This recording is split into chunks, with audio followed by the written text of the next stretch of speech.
Chapter 59 of History of the World War by Francis March and Richard Beamish. This recording is in the public domain. Read by Marianne. Chapter 59 President Wilson's Review of the War. On December 2, 1918, just prior to sailing for Europe to take part in the Peace Conference, President Wilson addressed Congress reviewing the work of the American people, soldiers, sailors, and civilians in the World War which had been brought to a successful conclusion on November 11th. His speech, in part, follows: The year that has elapsed since I last stood before you to fulfill my constitutional duty to give the Congress from time to time information on the state of the Union has been so crowded with great events, great processes, and great results, that I cannot hope to give you an adequate picture of its transactions or of the far-reaching changes which have been wrought in the life of our nation and of the world. You have yourselves witnessed these things, as I have.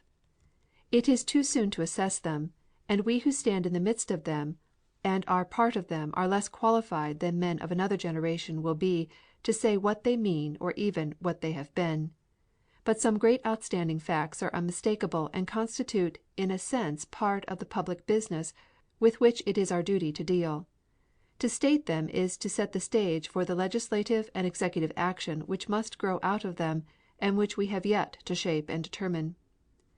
A year ago we had sent 145,918 men overseas.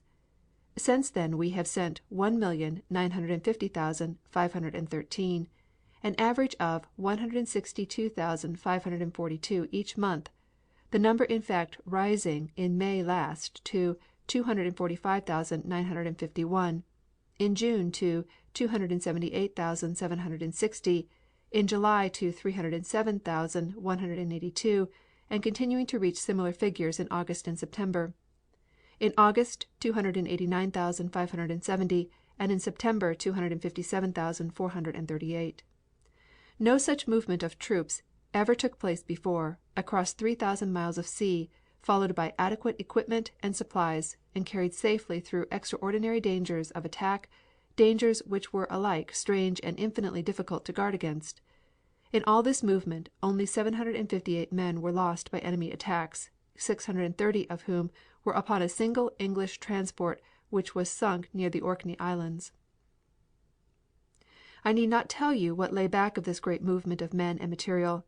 It is not invidious to say that back of it lay a supporting organization of the industries of the country and all its productive activities more complete, more thorough in method and effective in results, more spirited and unanimous in purpose and effort than any other great belligerent had ever been able to effect. We profited greatly by the experience of the nations which had already been engaged for nearly 3 years in the exigent and exacting business, their every resource and every proficiency taxed to the utmost. We were the pupils. But we learned quickly and acted with a promptness and a readiness of cooperation that justify our great pride that we were able to serve the world with unparalleled energy and quick accomplishment. But it is not the physical scale and executive efficiency of preparation, supply, equipment, and dispatch that I would dwell upon, but the mettle and quality of the officers and men we sent over and of the sailors who kept the seas, and the spirit of the nation that stood behind them. No soldiers or sailors ever proved themselves more quickly ready for the test of battle or acquitted themselves with more splendid courage and achievement when put to the test. Those of us who played some part in directing the great processes by which the war was pushed irresistibly forward to the final triumph may now forget all that and delight our thoughts with the story of what our men did. Their officers understood the grim and exacting task that they had undertaken, and performed with audacity, efficiency, and unhesitating courage that touched the story of convoy and battle with imperishable distinction at every turn. Whether the enterprise were great or small, from their chiefs, Pershing and Sims, down to the youngest lieutenant, and their men were worthy of them, such men as hardly need to be commanded, and go to their terrible adventure blithely and with the quick intelligence of those who know just what it is they would accomplish. I am proud to be the fellow countryman of men of such stuff and valor. Those of us who stayed at home did our duty. The war could not have been won or the gallant men who fought it given their opportunity to win it otherwise. But for many a long day we shall think ourselves accursed we were not there, and hold our manhoods cheap while any speaks that fought with these at St. Mihiel or Thierry. The memory of those days of triumphant battle will go with these fortunate men to their graves, and each will have his favorite memory. Old men forget, yet all shall be forgot, but he'll remember with advantages what feats he did that day. What we all thank God for with the deepest gratitude is that our men went in force into the line of battle just at the critical moment, and threw their fresh strength into the ranks of freedom in time to turn the whole tide and sweep of the fateful struggle, turn it once for all, so that henceforth it was back, back, back for their enemies, always back, never again forward. After that it was only a scant 4 months before the commanders of the Central Empires knew themselves beaten, and now their very empires are in liquidation. And throughout it all, how fine the spirit of the nation was! What unity of purpose, what untiring zeal, what elevation of purpose ran through all its splendid display of strength, its untiring accomplishment! I have said that those of us who stayed at home to do the work of organization and supply will always wish that we had been with the men whom we sustained by our labor, but we can never be ashamed. It has been an inspiring thing to be here in the midst of fine men who had turned aside from every private interest of their own and devoted the whole of their trained capacity to the tasks that supplied the sinews of the whole great undertaking. The patriotism, the unselfishness, the thoroughgoing devotion and distinguished capacity that marked their toilsome labors, day after day, month after month, have made them fit mates and comrades of the men in the trenches and on the sea. And not the men here in Washington only. They have but directed the vast achievement. Throughout innumerable factories, upon innumerable farms, in the depths of coal mines and iron mines and copper mines, wherever the stuffs of industry were to be obtained and prepared, in the shipyards, on the railways, at the docks, on the sea, in every labor that was needed to sustain the battle lines men have vied with each other to do their part and do it well. They can look at any man at arms in the face and say, we also strove to win and gave the best that was in us to make our fleets and armies sure of their triumph. And what shall we say of the women? Of their instant intelligence, quickening every task that they touched, their capacity for organization and cooperation, which gave their actions discipline and enhanced the effectiveness of everything they attempted, their aptitude at tasks to which they had never before set their hands, their utter self-sacrificing alike in what they did and in what they gave. Their contribution to the great result is beyond appraisal. They have added a new luster to the annals of American womanhood. The least tribute we can pay them is to make them equals of men in political rights as they have proved themselves their equals in every field of practical work they have entered, whether for themselves or for their country. These great days of completed achievement would be sadly marred if we were to omit that act of justice. Besides the immense practical services they have rendered, the women of the country have been the moving spirits in the systematic economies by which our people have voluntarily assisted to supply the suffering peoples of the world and the armies upon every front with food and everything else that we had that might serve the common cause. The details of such a story can never be fully written, but we carry them at our hearts and thank God that we can say we are the kinsmen of such. And now we are sure of the great triumph for which every sacrifice was made. It has come in its completeness, and with the pride and inspiration of these days of achievement quick within us, we turn to the tasks of peace again, a peace secure against the violence of irresponsible monarchs and ambitious military coteries, and made ready for a new order, for new foundations of justice and fair dealing. We are about to give order and organization to this peace, not only for ourselves, but for the other peoples of the world as well, so far as they will suffer us to serve them. It is international justice that we seek, not domestic safety merely. So far as our domestic affairs are concerned, the problem of our return to peace is a problem of economic and industrial readjustment. That problem is less serious for us than it may turn out to be for the nations which have suffered the disarrangements and the losses of war longer than we. Our people, moreover, do not wait to be coached and led. They know their own business, are quick and resourceful at every readjustment, definite in purpose and self-reliant in action. Any leading strings we might seek to pull them in would speedily become hopelessly tangled because they would pay no attention to them and go their own way.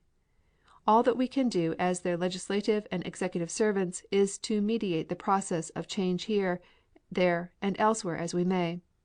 I have heard much counsel as to the plans that should be formed and personally conducted to a happy consummation, but from no quarter have I seen any general scheme of reconstruction emerge which I thought it likely we could force our spirited business men and self-reliant laborers to accept with due pliancy and obedience.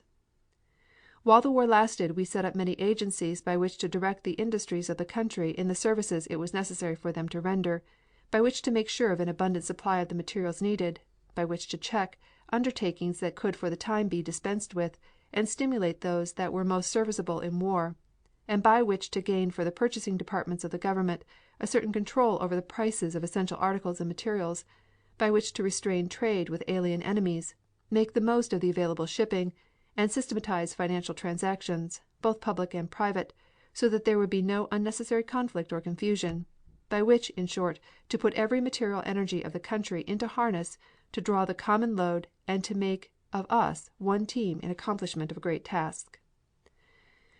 But the moment we knew the armistice to have been signed, we took the harness off.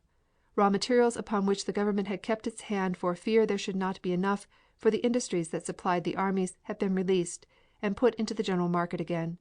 Great industrial plants whose whole output and machinery had been taken over for the uses of the government have been set free to return to the uses of which they were put before the war. It has not been possible to remove so readily or so quickly the control of foodstuffs and of shipping, because the world has still to be fed from our granaries and the ships are still needed to send supplies to our men overseas and to bring them in back as fast as the disturbed conditions on the other side of the water permit. But even there restraints are being relaxed as much as possible, and more as the weeks go by. Never before have there been agencies in existence in this country which knew so much of the field of supply of labor and of industry as the War Industries Board, the War Trade Board, the Labor Department, the Food Administration, and the Fuel Administration have known since their labors became thoroughly systematized.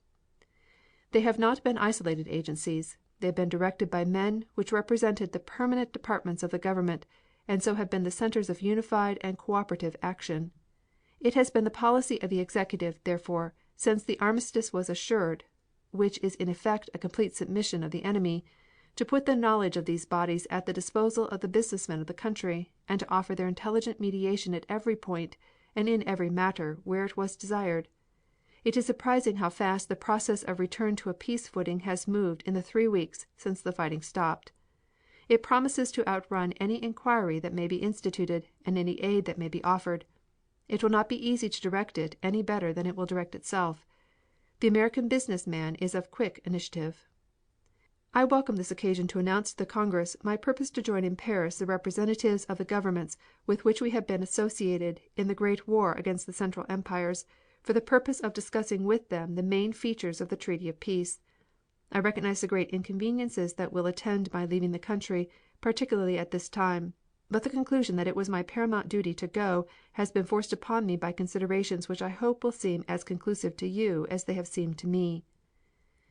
The Allied governments have accepted the bases of peace which I outlined to the Congress on the 8th of January last, as the Central Empires also have, and very reasonably desire my personal counsel in their interpretation and application, and it is highly desirable that I should give it, in order that the sincerest desire of our government to contribute without selfish purpose of any kind to settlements that will be of common benefit to all the nations concerned may be made fully manifest.